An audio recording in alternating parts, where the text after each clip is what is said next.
촉한이 멸망한 뒤 서촉 땅에는 전쟁이 끝났다는 안도감보다 더 깊은 공포가 남았다.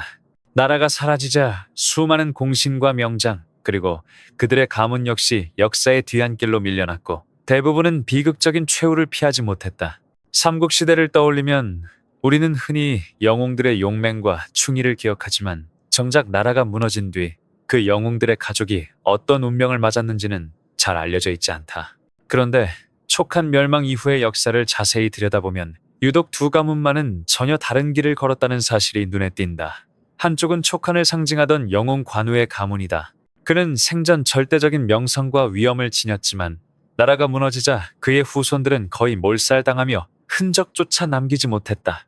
반면 또 다른 한쪽은 장비의 가문이다. 장비 역시 촉한 계곡을 떠받친 핵심 공신이었음에도 불구하고 그의 가족은 큰 화를 피했고 오히려 후대까지 이어지며 살아남았다. 같은 시기 같은 나라를 위해 싸웠고 같은 군주를 섬긴 두 영웅의 가문이 어째서 이렇게 극명하게 다른 결말을 맞이했을까?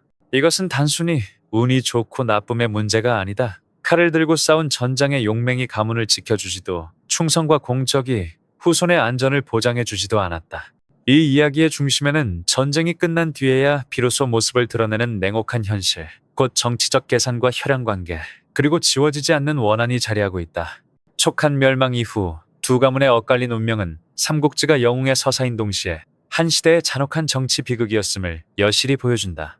시대적 배경, 촉한 멸망 이후의 혼란. 263년, 유비가 세운 촉한 정권은 마침내 역사의 무대에서 사라졌다. 유비가 입촉한 이후 약 43년 동안 존속했던 이 나라는 위나라의 대대적인 공세 앞에서 허무하리만큼 빠르게 무너졌다. 황제 유서는 더 이상의 저항이 무의미하다고 판단해 항복을 선택했고 이후 8년을 더 살다가 생을 마감한다. 표면적으로 보면 촉한의 멸망은 이로써 끝난 것처럼 보인다. 그러나 진짜 문제는 바로 그 이후에 있었다. 나라가 사라졌다고 해서 전쟁이 곧바로 끝난 것은 아니었다. 위나라 군대는 대규모로 서촉 지역에 진입했고 이는 단순한 점령이 아니라 철저한 통제와 숙청의 시작을 의미했다. 새로 들어선 권력은 촉한의 잔존 세력을 잠재적 위협으로 간주했고 특히 과거 촉한을 떠받쳤던 공신과 귀족 가문들을 결코 가볍게 보지 않았다. 그들이 다시 세력을 규합하거나 반란의 불씨가 될 가능성을 사전에 제거하려 했던 것이다. 이 과정에서 수많은 가문이 하루아침에 몰락했다. 촉한 시절에는 명문으로 존중받던 집안들이 순식간에 위험한 존재로 낙인 찍혔고 가족 전체가 연좌되어 처형되거나 재산을 몰수당하는 일이 비일비재했다. 서촉의 도성 성도에는 피비린내가 가시지 않았고 거리에는 시신이 쌓였다는 기록도 전해진다. 촉한의 멸망은 단순한 왕조 교체가 아니라 한 시대를 지탱하던 사람들과 그 가족을 통째로 쓸어버리는 거대한 파국이었다. 그래서 촉한 멸망은 결코 끝이 아니었다. 오히려 그 순간부터 진짜 비극이 시작되었다고 해도 과언이 아니다. 전쟁터에서 목숨을 걸고 싸웠던 장수들보다 전쟁이 끝난 뒤에 남겨진 그들의 가족이 더 잔혹한 운명과 마주해야 했다. 이러한 혼란과 공포의 시대적 배경 속에서 관우 가문과 장비 가문의 극명하게 다른 운명 또한 서서히 윤곽을 드러내기 시작한다. 관우 가문은 왜 몰살당했는가? 관우는 생전에 촉한을 상징하는 존재였다. 유비와 의 형제를 맺은 인물, 의의 화신으로 불리던 장수, 그리고 적국조차 그 이름을 함부로 입에 올리지 못할 만큼 압도적인 명성과 권위를 지닌 인물이었다. 그의 무용과 충의는 이미 전설의 영역에 들어가 있었고 관우라는 이름 자체가 하나의 상징처럼 받아들여졌다. 그러나 바로 그 점이 역설적으로 그의 가문을 더욱 취약하게 만드는 요인이 되었다. 관우 가문의 위상은 전적으로 촉한이라는 국가의 존재 위에 세워져 있었다. 관우 개인의 명성은 하늘을 찔렀지만 그의 가문은 정치적으로 독자적인 기반을 갖추지 못했다. 위나라나 오나라와 이어지는 혼인관계도 없었고 촉한 내부에서도 관우 사후에는 가문을 지켜줄 만큼 강력한 정치적 후견 세력이 남아있지 않았다. 나라가 건재할 때에는 그 누구도 관우 가문을 건드릴 수 없었지만 촉한이 무너지자 상황은 순식간에 달라졌다. 촉한 멸망 이후 위나라 조정의 시선에서 관우 가문은 더 이상 존중해야 할 영웅의 후손이 아니었다. 그들은 보호해줄 국가도 대변해줄 권력자도 없는 존재가 되었다. 더욱이 앞선 혼란 속에서 위나라가 입은 군사적 정치적 타격은 서촉에 남아있던 옛 촉한 인물들에 대한 적개심을 극도로 키운 상태였다. 이런 분위기 속에서 관우 가문은 자연스럽게 가장 취약하고 동시에 가장 눈에 띄는 표적이 될 수밖에 없었다. 결정적인 비극의 원인은 개인적인 원한에서 비롯되었다. 관우에게는 평생 따라다닌 강렬한 적이 있었는데 바로 방덕이었다. 과거 전장에서 방덕은 관우와 맞서 싸우다 끝내 목숨을 잃었다. 그의 아들 방해는 아버지의 죽음을 마음 깊이 새기고 있었고 그 원한은 세월이 흘러도 사라지지 않았다. 촉한이 건재할 때에는 감히 관우 가문의 손을 댈 수 없었지만 나라가 무너진 순간 상황은 완전히 달라졌다. 촉한 멸망 직후 방해는 기회를 놓치지 않았다. 그는 권력을 쥔 쪽에 서 있었고 더 이상 관우 가문을 막아줄 장벽은 존재하지 않았다. 결국 방해는 관우의 후손들을 하나둘 직접 제거하기 시작했다.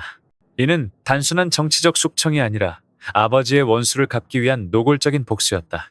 그 과정에서 남녀노소를 가리지 않은 잔혹한 학살이 이어졌고 관우 가문은 순식간에 역사 속에서 자취를 감추게 된다.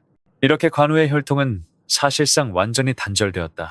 한 시대를 대표하던 영웅의 이름은 후대에 신격화될 만큼 존경받았지만 정작 그의 자손들은 그 이름 때문에 살아남지 못했다.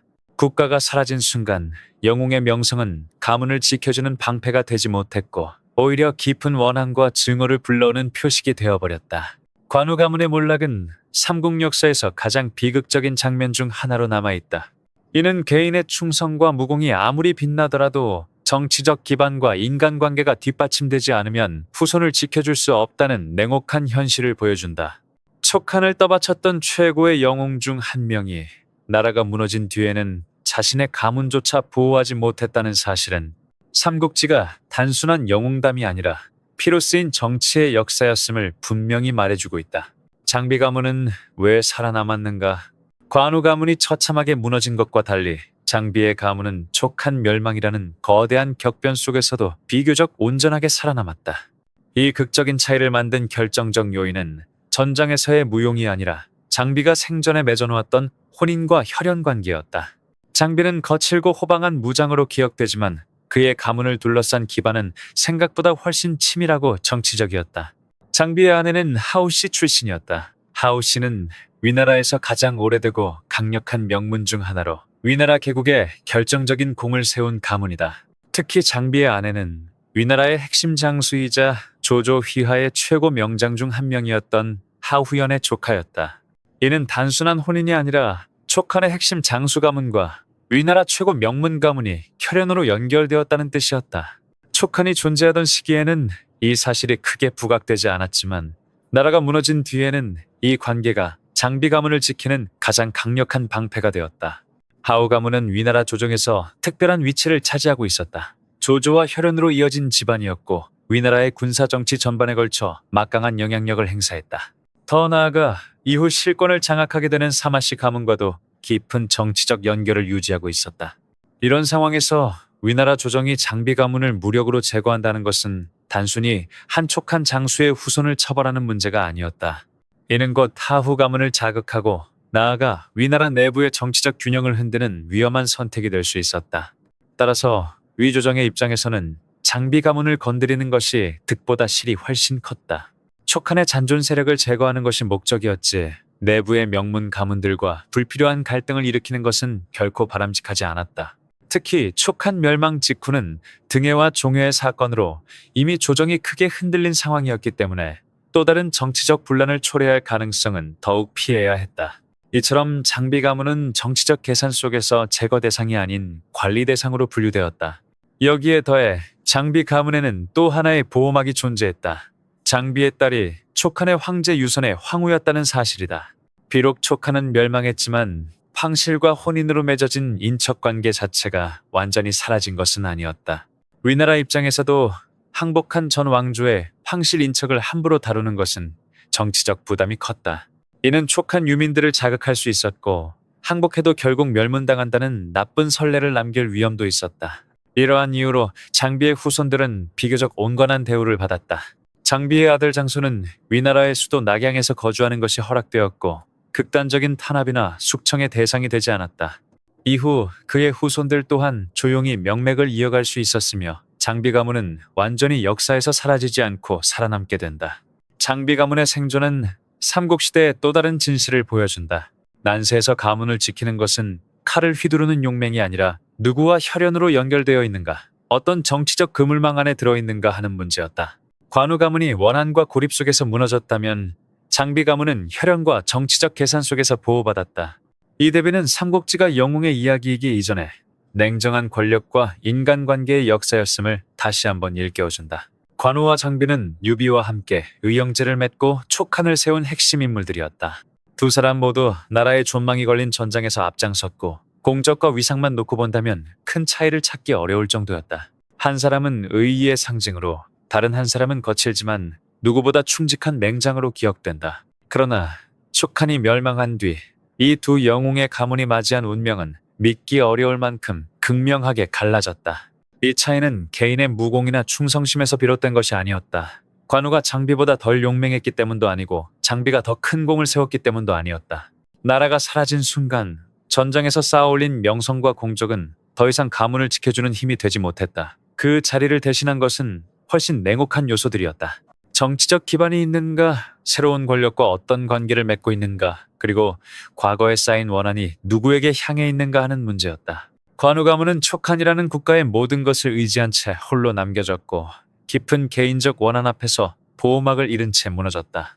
반면 장비 가문은 위나라 명문과의 혼인, 황실과의 인척관계라는 정치적 연결고리를 통해 살아남았다.